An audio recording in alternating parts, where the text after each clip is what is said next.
Week 3 is underway and we're at the halfway mark. New year and new names are firing, but some of the oldest favourites are showing their style. Oh, what about this from Maxwell? Unbelievable! Catch of the season, surely. Best of all time? Well, it's right up there. We'll ask Mr. Cricket himself, Mike Hussey, our special co-host. Plus, we'll take stock on where the teams are at halfway through the season. And Chris Jordan, he is our special guest on The Surge. G'day everyone and welcome to another edition of The Surge. I'm Adam White and I'm joined by a very special co-host this week, Mike Hussey. Mike, welcome to our home. Thank you very much for having me. Looking forward to it. I'm not sure I'm special guest, so. But I'm happy to be here. No, it's great to have you part of the program. We've got a lot to get through. Yeah. Chris Jordan is our very special guest a little bit later on, one of the stars of the Hurricanes. So we're looking forward to catching up with him because the Hurricanes are actually going quite well at the moment. They're sort of a sneaky chance, I think, maybe. Going very well. I like the look of their team. They've got pretty much all the bases covered, but I like how they've got a very strong bowling attack. Yes, and I want to talk to you. We might do a bit of a sort of a half-season analysis of things because it's pretty scary. We're through Christmas, we're through the new year, and we've kind of reached the halfway point of the season. It's gone quickly. It has gone quickly, and I mean, the Melbourne Stars probably want the second half to get underway and get going because they've obviously had a pretty slow start. The Strikers just battling away a little bit, but the perennial Sixers and Scorchers look pretty strong again. So let's hope the Hurricanes can challenge them for another title, I think. Before we get into the power play, I've got to ask you about the catch from Glenn Maxwell the other night. What were your thoughts? Oh, it was incredible, but it didn't surprise me. I mean, he'll practice those sort of things day in, day out. I quite often watch him, even in a warm-up for a match, just getting high balls hit, and he'll just catch them one-handed and all the time. I think, what are you doing? Don't break your finger or something like that. But yeah, incredible talent, but he just did it so easily. I mean, I don't know if people realise how difficult a catch that actually is, but he just did it so gracefully that it was almost poetry in motion. It seems like, and I'm not sure whether this is possible, but the fielding standards have gone to another level this year. We've seen so many spectacular catches, whether it's Duckett and Sutherland with or Mackenzie Harvey with the one-handers, or the skills on the boundary line, and then Jordan Silk, of course, as well. But often we think of baseball as being, a game where you can actually go and watch just the fielding and the defensive side of the game, as they call it in baseball. We're almost getting that now in the Big Bash. Well, I remember when the Big Bash started and T20 started, you might see one classic catch every, a season, maybe two a season. I feel like we've had about 6 or 7 absolute classic catches already this season. We're only halfway through this season. So, you mentioned Jordan Silk there. He's been unbelievable, saving probably 15, 20 runs per game in the field. I really liked Will Sutherland's catch. I think for me, that's been the catch of the tournament so far. I mean, I know there will be other people that disagree, but that's fine because there's been some absolute corkers. And it feels like there are players that don't necessarily get picked just for their fielding, but if they can save 15, 20 runs in the field across the course of a match, it's obvious to say that's worth 20 runs if you actually got a bat in your hand. Well, without doubt. And I think the best T20 teams, most of the players are good at 2 of the 3 disciplines. Yep. And I think Jordan Silk's probably a great example. Like, he's a very good batsman, we know that. But you even see him in the power surge. He will run from one side of the field to the other during and over, just to be in the hot spots. So you get the best fielders fielding in the hot spots where the balls are going to come most times. The amount of touches he has on the field of a cricket ball during a T20 game is incredible, and he has huge impact. All right, let's get straight into the power play. As I said, Chris Jordan will join us a little bit later on, but I wanted to talk to you about the Sixers and the Hurricanes. So the Sixers have kind of been the standard bearer to start the new season, which isn't really overly surprising. Yep. But then the Hurricanes, they played each other the other day, sort of the team that's kind of emerging a little bit. What did you like about what you saw from the Hurricanes in that win? And are there concerns with the Sixers, or it's just one game? Well, firstly, not really concerned about the Sixers. I mean, it's a blip on their radar, but I don't think they'll be panicking too much. You've got to lose one, you think, along the way. But I really like what I've seen from the Hurricanes. They got off to a terrible start in their first game against the Renegades, but obviously just left that down in Geelong and moved on really quickly. And I think since then they've played some really good cricket. I love their bowling attack. And traditionally, T20 title-winning teams have very strong bowling. You think of the Perth Scorchers with their bowling attack. Sydney Sixers have generally had very strong bowling. I think of IPL teams that have won titles as well. Strong bowling units. And I look at this Hobart Hurricanes bowling unit and I think, wow, there's a lot of quality there. They've got pace, They've got some good spin options. They've got some great defensive death bowling options as well. So I feel like they've got all the bases covered from a bowling point of view. And that can be difficult down at Bellerive where it is usually good batting conditions, particularly if the pitch is to one side, there's some short boundaries that they can still do that with that bowling group is to, keep it tight defensively. It probably becomes more important in good bowling good batting conditions to have the stronger bowling team or the stronger defensive team will generally come out on top. Look, I'm not having a go at their batting either because they've got some high-class batters in there. If you think of, McDermott and Matthew Wade and, if Tim David can show some consistent form as well, they've got some serious players there. So I feel like they are the team that can challenge the big two, which is obviously the Scorchers and the Sixers. Well, you think about the batting, the fact that when they're all available, Caleb Jewell misses out, it shows that there is a fair bit of depth there. And the Mitch Owen experiment, it seems to be working. It's not just a one-off. Even the other day against the Sixers, that quick 30 to get them rolling, kind of feel it's working for them. Oh, without doubt. And he looks comfortable in the role. He does. Like, he's not a slogger. I know he goes really hard, but he's playing good cricket shots, clean cricket shots. He's not just someone that's standing there and trying to swing that that one day it might work, but next 5 it's not going to work. I feel as though watching him, I've got confidence in him. I've got confidence that he's going to get the team off to a flying start. Again, they seem like they're very clear in their roles as well. He knows his role is to go out there and take advantage of that first 4 overs, and he does it really well. There's other guys, I think Shea Hope's role is more to sort of be the glue in that innings, hold that team together, and then you can play some cameos around him. The bowling unit, they all know exactly when they're going to be bowling, and having that clarity can really help in any team, I think. Yeah, I agree with you. So the Scorchers the other night in the New Year's Eve celebration kind of spoiled it for everybody, particularly with how well they started. Are they just starting to roll now because they had a bit of a slow start, not unlike the Hurricanes, that they're just finding their way, finding their rhythm? Yeah, I feel as though they've had a few little challenges along the way to deal with. Losing 2 in a row don't often associate that with the Perth Scorchers, but they've really bounced back strongly. I think once they get back into Perth, in front of their home crowd, the crowds over there are massive and they really get behind them and helps grow their confidence. Having that good, strong home ground advantage really helps them. And then they took that confidence into that New Year's game. The challenge, I guess, for the Scorchers is that they seem just a bit transient at the moment. There's players coming in and out all the time. Aaron Hardy was injured for a few games to start with. He's now back in, so that's a positive.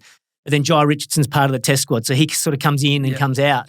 Ideally, that's not what you want. You want to have that settled team, stability, continuity in the way you're playing the game. So there's still a little bit of moving parts going on there with the Scorchers, but come towards the back end, I'm sure they'll have their core group together and playing well. And if they can finish in the top 2 and start getting home finals again, they're going to be hard to beat again. I want to ask you about Cooper Connolly. We know of Cooper from a couple of years ago in a BBL final. He's also done it in a Shield final where he's really stood up in a high-pressure environment.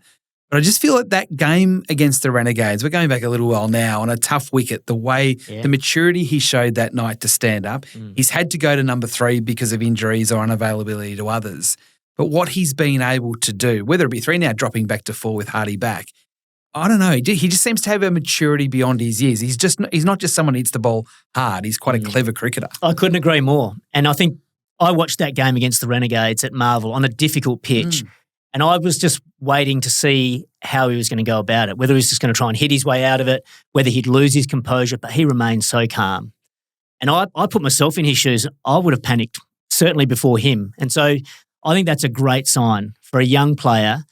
Obviously, he's been coached well and he's been backed and trusted, and he feels that he can just soak up a bit of pressure and know that he's got the power to be able to catch up later on. It's an unbelievable sign. Well, one for the Scorchers, but I think also for higher honours as well. The national selectors will be having a close look at that and say, oh, okay, there's a bit of character about this kid as well. He's got some great natural talent, but he's also got temperament and character to work his way through tough situations. I get uncomfortable at times when people see what they're doing in the BBL and think that can naturally translate to Test cricket just because they're playing well. Because it is a different version of the game. Very different, yes. but it's, for me with Connolly, it's more the moment and the occasion, his ability to stay calm under pressure that I think does tick a few boxes for down the track when it comes to potentially getting a baggy green. Yeah, without doubt. But I think he's also already shown that in Shield cricket as well. He played, I think it might have been his first Shield game was in a Sheffield Shield final and made some very important runs for WA when they were just in a little bit of trouble as well.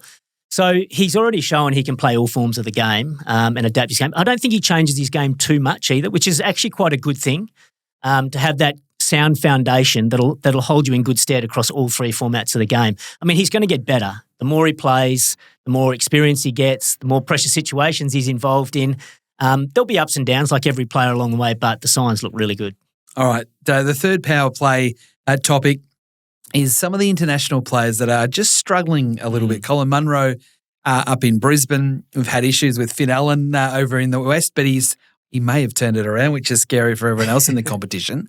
But I'm interested in a role of a senior player like you were when you played. When the elephant in the room is the star player not making runs, do they talk to them? Do they just let them go and sort of work it out because they're the star player and they're meant to work it out? How does it happen inside of change rooms in that situation? Yeah, it's a good question. I mean, it's about probably knowing the personality, but they all might be slightly different. Some might need a bit more sort of cajoling and arm around the shoulder. Some might need a bit of a punch in the nose and say, come on, pull your finger out. So you've got to know your players to start with. Generally speaking, though, I think the overseas player, they're going to feel that extra pressure, that extra expectation because they're the overseas player, the star player. And in Munro's case, he's the captain as well. So they're going to be feeling that in themselves anyway.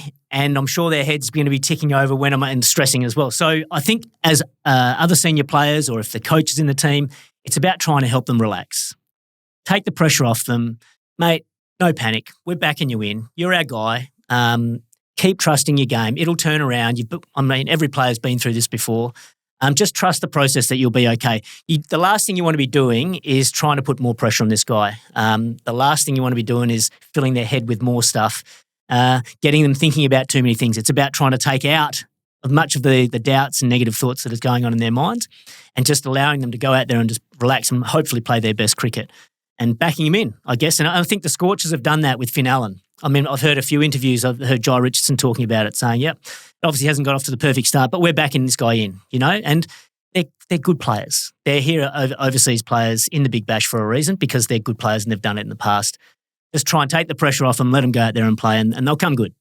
I've been racking my brains trying to think of when you went through a form slump and came up with pretty much nothing. I've been through many, don't worry. So what are sort of some of the things that, particularly in short form game, where it feels like one shot can turn it all around for you, but were there times in your career, whether it be here in Australia or overseas, where you're thinking, geez, I've lost it here. I can't, what am I doing? And start second guessing yourself. And then how do you overcome that? Yeah, well, generally, I've been there many times, first and foremost. Don't worry. Generally, you start thinking about things too much.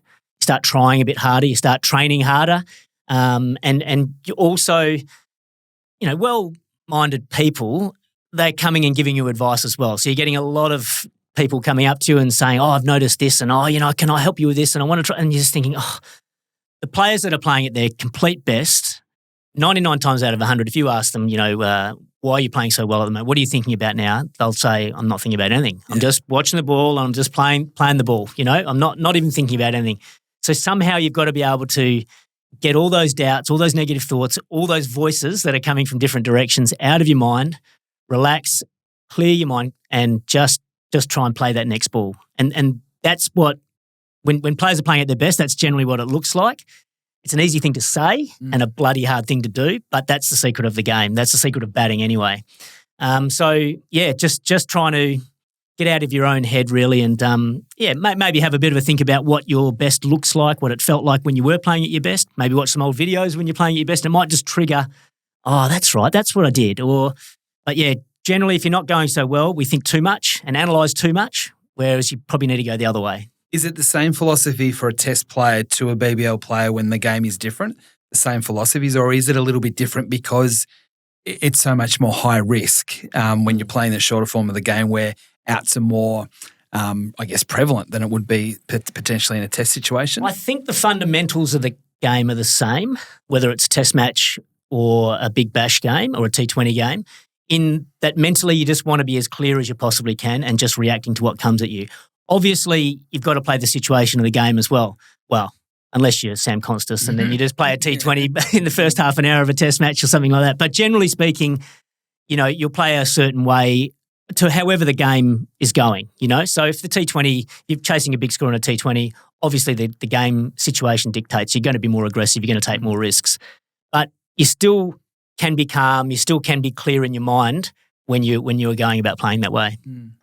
Interesting. Look, Peter Hansen was in that chair last week and he talked about Finn Allen and he said, all it'll take is one shot and to get going. The moment, the ball is going straight to the fielder, but it could go 2 feet either side, it's 4 and he's away and running. And of course, that's what happened. Well, he's an interesting one. I just felt as though he wanted to make a statement on the competition. He was coming out swinging and he was also already thinking too far ahead of himself. Whereas the game in Adelaide, it's almost like he just gave himself a bit of a chance. He just soaked up a few balls and then just said, right, now's the time to go. I'm used to these conditions. I'm clear. Bang. Now, and he was away and, the 50 and off 20-odd balls was the result. And I agree with that. And I think Marcus Stoinis, as we go to our final power play topic, did that for the Stars as well in the game against the Heat at the Gabba, where he probably didn't push too hard. He just was at 3rd or 4th gear rather than going straight to 5th gear. Yeah. And that turned a 20 into a 50 and it turned a 50 into a win for the Stars. They finally broke through. It was a great innings. I watched it really closely. He looked calm, even though they were in trouble when he came out to bat. I think they'd lost 3 early wickets. Yeah, they did. If he had have got out then, Maxwell would have been exposed against the moving ball. But he looked calm and in control. And as you said, he just played. He was still being positive, but he just played what was in front of him, played the ball that was in front of him. And then once you get in at that Gabba, on that Gabba pitch, and the ball just starts doing a little bit less, he showed, what power you can extraordinary power, amazing power, and all round the ground. Yeah. And so you could just see his confidence really start to grow. It was a match-winning innings, so well supported by Dan Lawrence as well, obviously. But an important win for the Stars, keeps them alive. Yeah, and I love it from a point of view that there's been a lot of question marks thrown at the Stars around their leadership. That it was the time had come for either Marcus or for Glenn to stand up, and I just thought it was. It's probably too late, but it's still a statement when the season is still there and it's still sort of alive. Yeah, I mean it's a great challenge for Marcus as a new captain. That's right. In this situation, how he conducts himself, when the team's under enormous pressure, and he's shown it as a player that he can perform when the team's got their backs against the wall. But I was interested just to even listen to a few of his comments after the game. Inside their 4 walls, they seem really invested. They're working on things. Okay, whether it works and gets the momentum going, gets them up into the finals calculations or not, but it's a good sign that even when things aren't going right, that they are working really hard behind the scenes to sort things out and to play for their fans and try and play for some positivity later on in the season. Just the final one on Marcus Stoinis. Do you like him where he was, which is sort of 4-5, or do you like him at the top where he has been successful in the past? Because it isn't where he plays for Australia. If he plays for Australia, he's in that middle order. But what would you like to do? Because my view, and I'm not the expert, you are, I don't like the fact that Maxwell and Stoinis are in the same sort of area of the lineup. I'd like them to be separated. We know that Stoinis does well at the top. What are your thoughts on that? I've always liked Stoinis at the top. I think that's where he's played his best innings for the Melbourne Stars in the past. I know that he bats down the order for when he plays for Australia, but I don't necessarily think where Marcus bats for the Stars should be necessarily what's best for Australia or the other way around. I think he should, when he's playing for the Melbourne Stars, what's best for the Melbourne Stars. And I think it's at the top of the order. He played for the Lucknow Super Giants in the IPL, and I was coaching with the Chennai Super Kings. And Marcus Stoinis was always in the middle order, and he was doing a good job, doing a pretty good job, hit and miss, tough role to play. They came up against us, and they were chasing over 200 on a good pitch, but not like an absolute road. And Justin Langer, the coach, made the move for Stoinis to go up to number 3. And as soon as I saw him walk out to bat, I thought, ooh, no, I'm worried now. And he made 100 in that game, won them the game. Away from home in the Chennai Fortress was an amazing innings. And it just reminded me of that was a great move to move Marcus Stoinis up into the top 3. I think that's where he can have his have most damage anyway. Well, I'd like to see it as well. The Stars have got a massive game Saturday night against the Renegades. It's a derby that means a lot this time round, and hopefully a big crowd at the MCG. As I said, Saturday night. It's going to be hot, and hopefully it's going to be hot out in the middle with the 2 teams going in action. Just a bit of a mid-season evaluation while we've got you in here, Huss. What what are you sort of the two teams? We've kind of talked about the Hurricanes a little bit and a little bit around the Scorchers. Are they the teams that you're thinking are the ones to beat, or is there another one that we've missed? I'd like to think the Thunder are going to be in the conversation as well. I mean, David Warner as captain, having someone of his experience and his aura, I think is going to be huge for the Sydney Thunder. Even just listening to him sort of bait Maxwell the other night, when they played against each other at Manuka, I think it was. Yep. Just having someone with that confidence to be able to take on the best players in the competition. Tactically, he'll be very savvy as well. I think Sam Billings has been really good in the middle order for the Thunder as well. Their bowling looks pretty solid. The only thing that worries me, they've lost Tanvir Sanger with that side injury. That's a concern. So if their bowling can hold up, I think the Thunder can certainly be in the conversation anyway. There's no surprise about this, but it does feel that David Warner and the edge he's brought to the team is actually a bit infectious on the others. The intensity that they play at when they're out in the field is actually, I think, quite noticeable. Without doubt. And he'll bring a real confidence to that team and that competitive edge. But I think Sam Billings as well behind the stumps, he's added a bit of that as well. It's a nice match. There is a balance there too. You don't want it to become too hyped up that tensions start to grow in the team and you want it to be relaxed, but you want it to be really competitive as well. And I think they've got a nice balance there at the moment. They've got a few really exciting young players like Ollie Davies. If they can hit form as well, then I feel as though they can be a really dangerous team. Yeah, they've still got some scope for improvement. The Renegades, is it a sustainable brand to go as hard as they do or have the lineup they have in their batting? It's a very good question. I come from a conservative background and conservative in nature. So that's my question as well. I mean, they are going to be box office and you've got to, every time they're on, you're going to want to watch every single ball.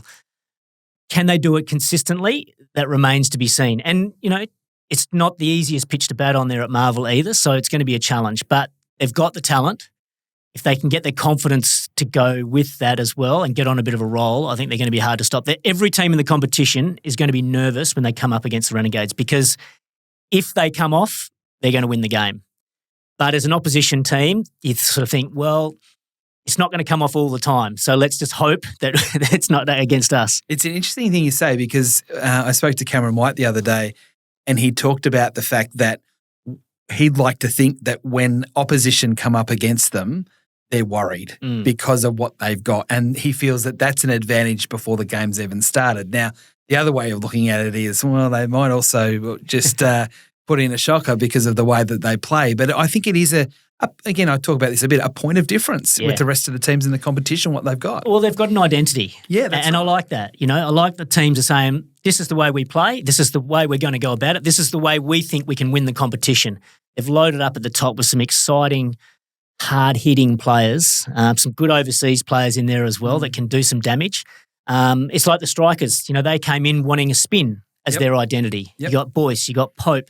Unfortunately, they lost the West Indian Fabian Allen because that would have been another spin option as well. Matt Short can bowl some spin. So they've got an identity. I feel like the Hurricanes have an identity with their bowling unit.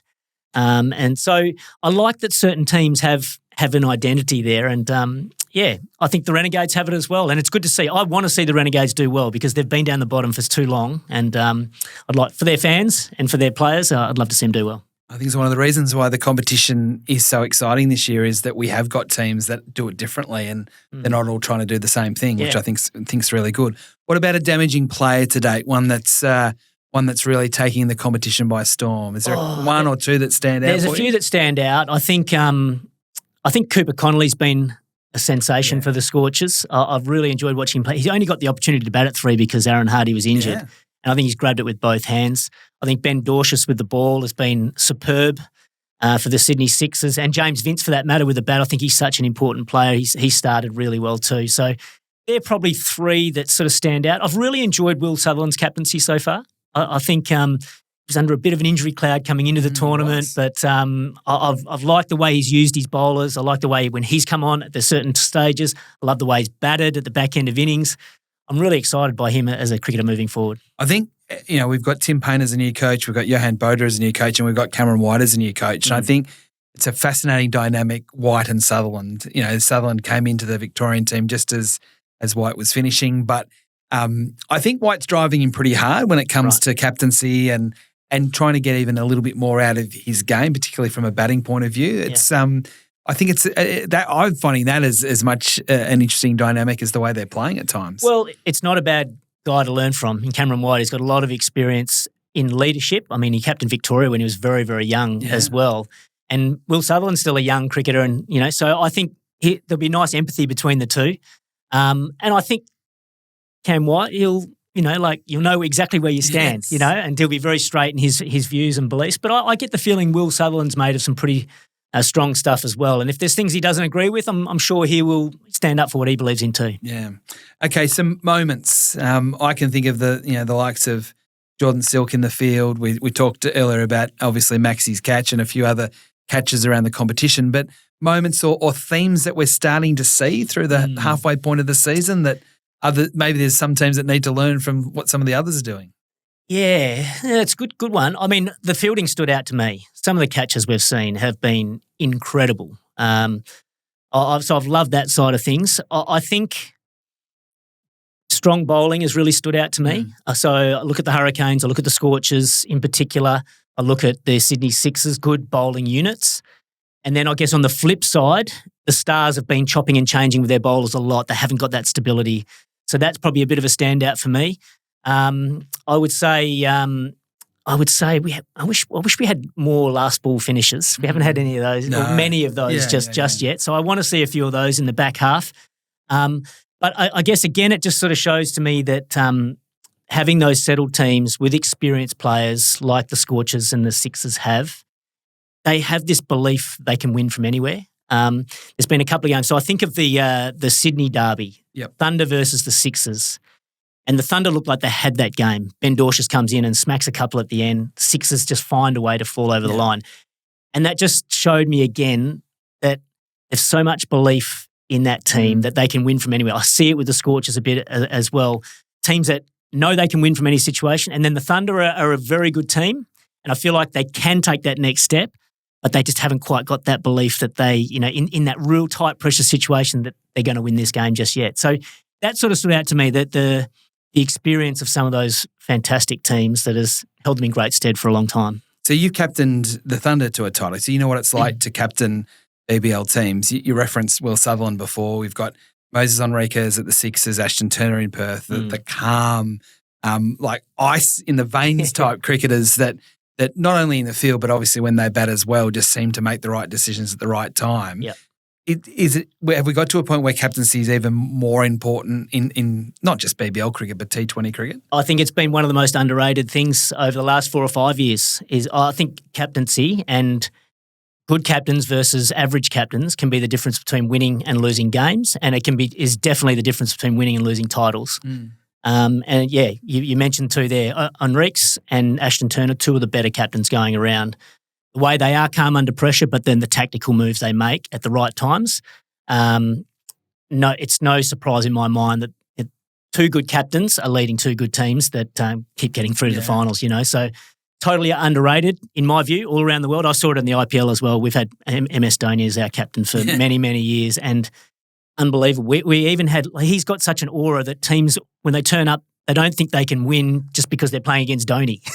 So what was he like in the change rooms? Because you don't get to know him particularly well because it's MS Dhoni and kind of do what he can do what he likes. But what is he like as a captain? He's very calm. Even if you lost 4 games in a row, there'll be no panic whatsoever. He'll keep trusting and backing the players that he likes and that he wants in the team, and he'll see it through. I remember we had Shane Watson playing for us one season. He could not make a run. He was struggling big time. And in any other team, after 4 or 5 games, he would have been gone. Dhoni kept him in the team for the whole season. And I don't know what he was averaging, but it was less than 10. He was really struggling. Dhoni said, it's okay. We'll be fine. We get to finals. Watto made a 70 in one final. He made another 70 in another game. And we lost the grand final, the big final, by 1 run with Watto out there in the middle. Watto just got run out for 70-odd in the final. And it was just Dhoni just trusting and backing the players that he knows will come good in the end. And just never panicking under pressure. Never gets emotional when you're winning or you're losing. He's just very calm and even all the way along. I mean, even when we joke with our friends in a chase, they'd need 50 off 16 balls and he's leaving the ball outside off stump thinking you've still got plenty of time. But is he a great orator? Like, is he someone that can inspire with words in the rooms, or is he more the action sort of captain? Not in the room so much. He keeps it very quiet in the rooms. He doesn't like talking or inspiring or saying these big motivating speeches or anything like that. It's not his real way. What he loves doing is getting back to the hotel room. He's got a nice big room and a lot of the players come up and sit in his room and have food and things like that. And that's where he's at his best. That's where he does a lot of his leadership stuff where he's just talking quietly to players one-on-one, or he's got an amazing insight on the game, but also on life. He looks at things a lot differently than what normal, people would. And he's got, incredible outlooks, and so I love just sort of sitting and listening to him talk and how he sees different situations. Things that you just think, oh, this is just common sense, it's going this way. He'll just see it from a completely different angle, and it's just fascinating. He's a very smart guy. Is it one of the keys to the IPL is that everyone seems to come together and learn so much about cricket and learn that there's different ways to do something that seems quite simple? That's probably the thing that I've loved about the IPL the most.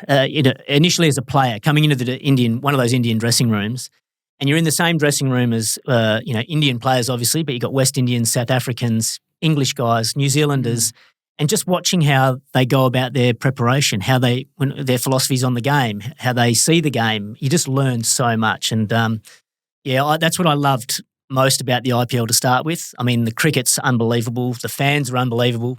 But just being able to rub shoulders and learn off some of the greatest players from all around the world it's been a huge highlight.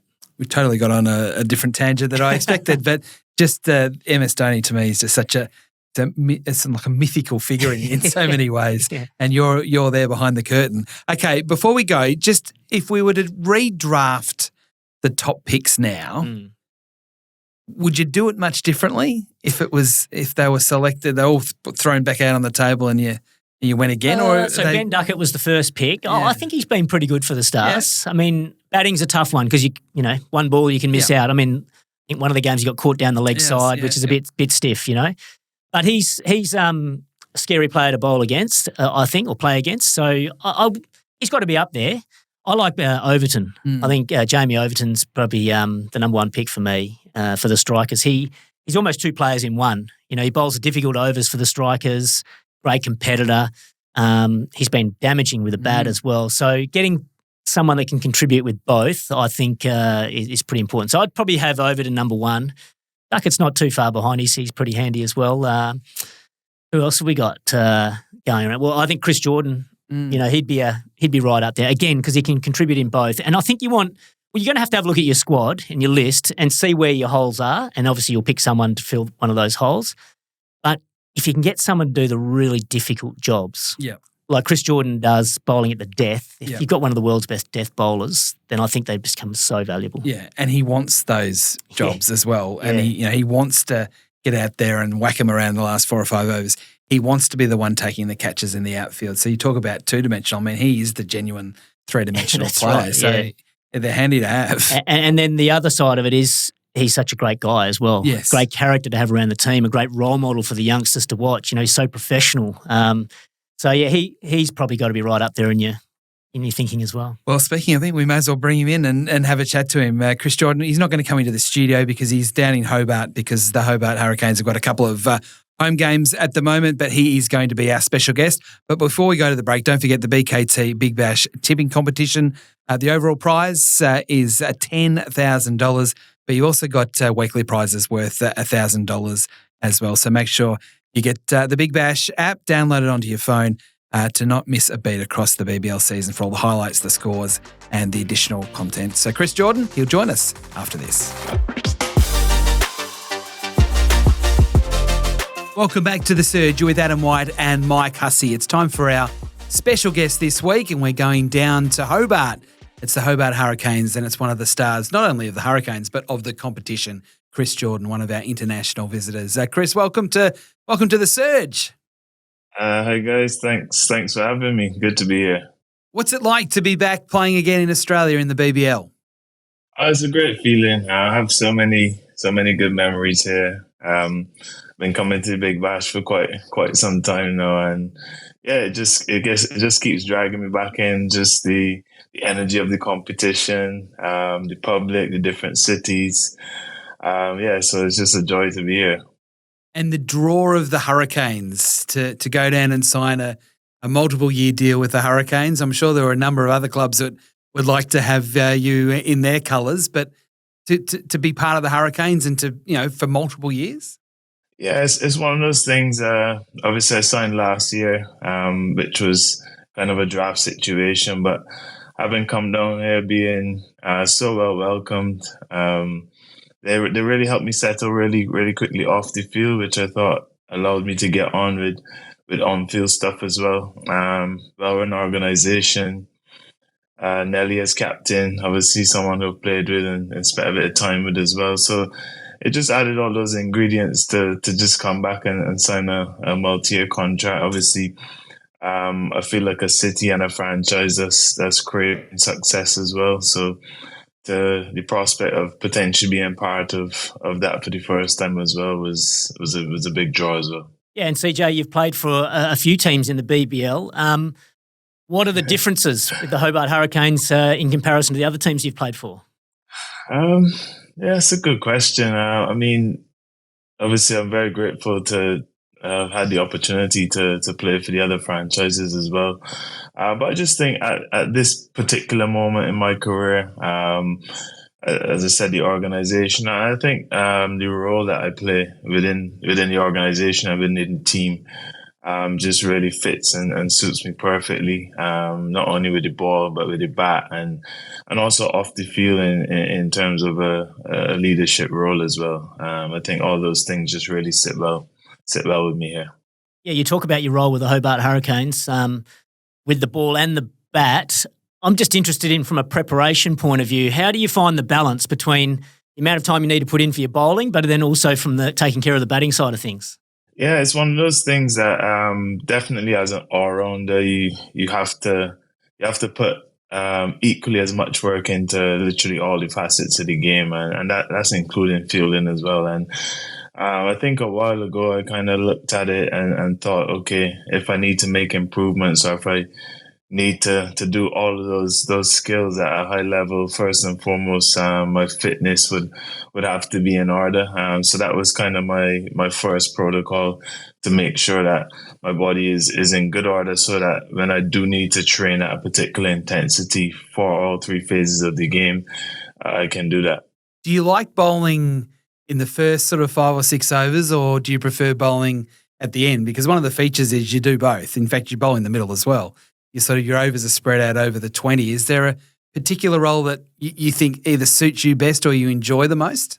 I'd say I enjoy it all, but I mean, I really do enjoy bowling at the back end of the innings. It might sound like a crazy thing to say, but I do enjoy the prospect and the high that you probably get when you come out on the right end of it. Obviously, as we all know, you can come out on the wrong end of it at times as well. But I think that buzz that you get from coming out on the right end of those situations always sits really well with me and probably keeps me coming back every time. Variations. How many different variations would you call to in, say, a death over situation where a batter might be coming at you, or they're trying to get that 15, 16 off the last over in a flurry?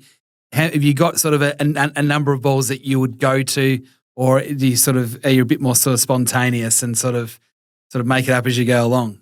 Yeah, I'm definitely one of those who definitely probably assesses conditions on the day, and I think that's the type of role that suits me best. Obviously, I don't take the new ball, but within those first 4 to 5 overs, I'm having a lot of conversations with bowlers, trying to figure out, okay, what's working? Is the ball swinging? Is it gripping? Is it holding? What kind of pace is in the wicket? I'm just kind of watching how the ball's flying around initially. Hopefully it's not flying around too often, but if it is flying around, the areas where it's getting hit. So a few different things go into my assessments before I come on to bowl, and then kind of assess, okay, how I want to structure my spell. The fact that you've got a bit of a point of difference in the sense that you've got a lot of speed with your bowlers. You've got the spin as well, but you've got 3 guys, yourself included, that can all bowl well over 140 k's an hour. Do you feel that that's one of your key point of differences with some of the other teams in the competition?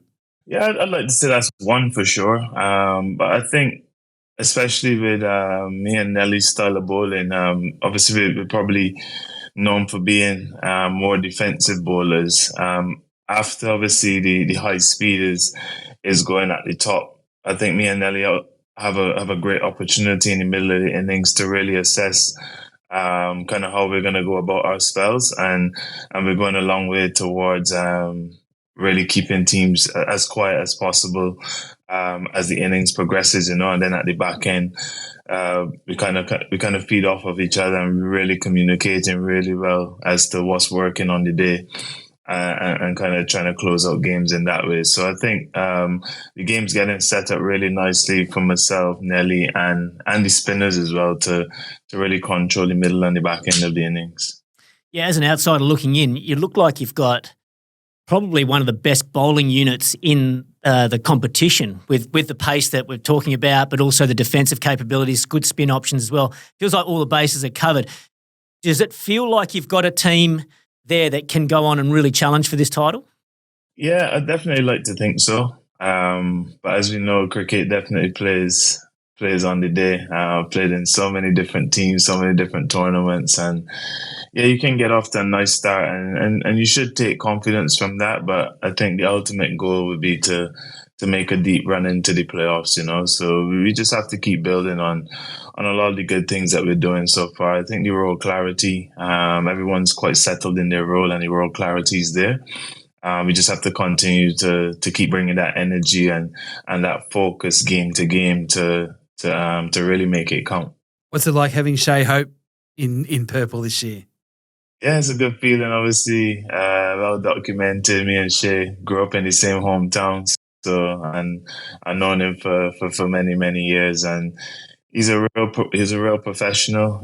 Someone who's really worked so hard on his game to bring himself to this point.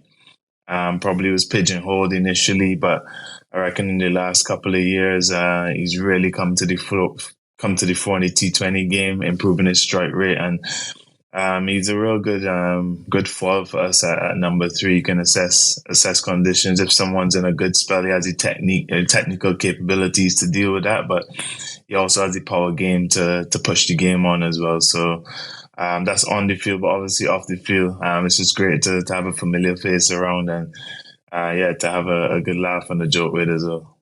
So it seems like you've got Shea over the line with you in purple, but I want to know when you're going to get Jofra over the line and have him down there going back to Bellerive Oval. Is that a possibility into the future? That's a great question, but funny you say that. He was actually talking to me about looking into the possibility of coming and playing a few games. He's the first person that told me about Hobart and how much of a great time he had down here just before I signed as well. So I'm sure if there's one team that he wants to play for when he comes back, it definitely will be Hobart.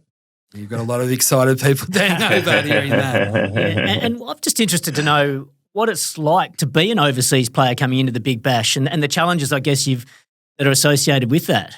Yeah, there's definitely challenges. First and foremost, you're an overseas, so you come with expectations to perform. It's just about how you deal with that. I always say probably in a season, and it's a way I kind of try to look at it, especially to take a bit of pressure off and just be free on a day-to-day. In a season, or is it 10-game season, I feel like if your overseas players can win you maybe 3 games, that'll be single-handedly. But obviously, we all know it's a collective team effort. But 2 to 3 games, your overseas player probably has a huge impact in. I feel like he's done a pretty good job because, as we know, T20 cricket is quite volatile. It's a high-risk game, and to find consistency within that is obviously one of the toughest things, I would tell you.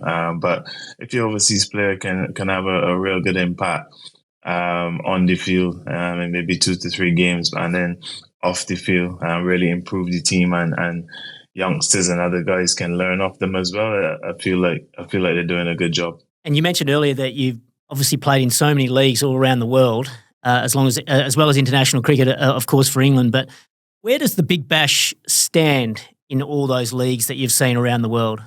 Yeah, great question, Huss. It's a very tough one because I feel like the beauty of being an international cricketer and being able to travel the world is to experience different cultures. So to start comparing, I'm not sure I want to go there, but what I would say is that Australia is always a great place to come to. Always so well welcomed here. And yeah, it's just a great environment to play in, especially around the holiday time, when the stadiums are packed with so many kids and families, and you have that autograph signing after each game. You really get that buzz and feeling and that enthusiasm from the country, and I'd say that's one definitely unique thing about the Big Bash for sure. But to travel the world and be able to experience so many different cultures and environments is definitely a privilege, and the Big Bash is definitely no different. So, Chris, as we let you go, we really appreciate your time on the Surge today. You've taken some of the best outfield catches we've ever seen all around the world. Glenn Maxwell's catch the other night at the Gabba. Did you see it? And you can be the Russian judge. What did you think of it? You got to mark it harshly. Oh, unbelievable catch! I don't think anyone understands how difficult a skill that is. But it's something I promise you he would have done 1,000 times in training. We practice that literally every day. So he would have definitely put the reps in to pull off a catch like that. But that catch is definitely right up there, to take it one hand, toss it back up midair, jump back in whilst holding his balance. Definitely a catch I have good appreciation for as well. Well, high praise from one of the best outfielders in the world when it comes to the world of cricket. So he set the bar. I would like to see you sort of, raise the bar a bit further. Perfect. Let's see how we go. Challenge accepted. Let's go for that. Terrific. Chris Jordan joining us from Hobart. And as I said, he's already had a great start to the season, Huss. And I think one of the successes, hopefully, if it is to be the Hurricanes, it'll be off the back of the efforts of Chris with both ball and bat. Yeah, definitely. It's a great signing for the Hobart Hurricanes. Bowls those really difficult overs. Bowling at the death's never easy. Someone that's got the experience, got the skills, the composure under pressure. But he alluded to it there with his preparation. He works really hard on his batting as well. I mean, I was lucky enough to work with the England team in the T20 World Cup. And you think you just finished throwing all those balls in the nets to the top order players, and then CJ walks into the nets and he hits a lot of balls as well and hits them a long, long way. So it's a great asset for the Hobart Hurricanes team, no question. No doubt. Chris Jordan, one of the stars of the competition. Before we go, I've got to get an update on your Supercoach team, because you've been doing you talk about it all the time on the coverage, and I know that it's something you take very seriously. How's it going? Mixed, if I'm being honest. I'm reasonably happy with my team, but I keep getting my captaincy calls wrong. I picked Tom Curran as my captain for when he had a double game round, and played the first one, didn't go very well, but I thought, don't panic, next game he's injured. So I mucked up there, and I've got Overton this week as well, and he didn't do so well in the first game, but hopefully he'll come good. Okay, and have you got any tips for people that are watching the Surge, and any sort of secrets that you sort of go with for your team? I know I'm doing a team with my son. Chris Jordan's one of the star players of our team. But what are sort of some of the little secrets you can share? Well, I think first of all, it's meant to be fun. So pick the players that you love watching, first and foremost. I think the all-rounders generally go pretty well. Yep. Guys like Chris Jordan, Will Sutherland's, Glenn Maxwell's, Marcus Stoinis, guys that can offer a bit with bat and ball. But then you also just got to have a look at the fixture as well, because sometimes in a round, a team might play 2 games, and so you got that double chance of getting some extra points there. That's the most important thing, is knowing when the round finishes and when the next one starts. Okay, so that's it. Thank you for coming in. Really appreciate it. It's great to have you in talking about the BBL. And of course, thank you for joining us on the Surge podcast, and we'll continue to be with you right throughout the course of the season. And also be sure to subscribe so you know when fresh episodes drop. Full episodes are also available on the Big Bash YouTube channel. As always, stay up to date with the latest news and behind-the-scenes content on the Big Bash app. We'll catch you next time.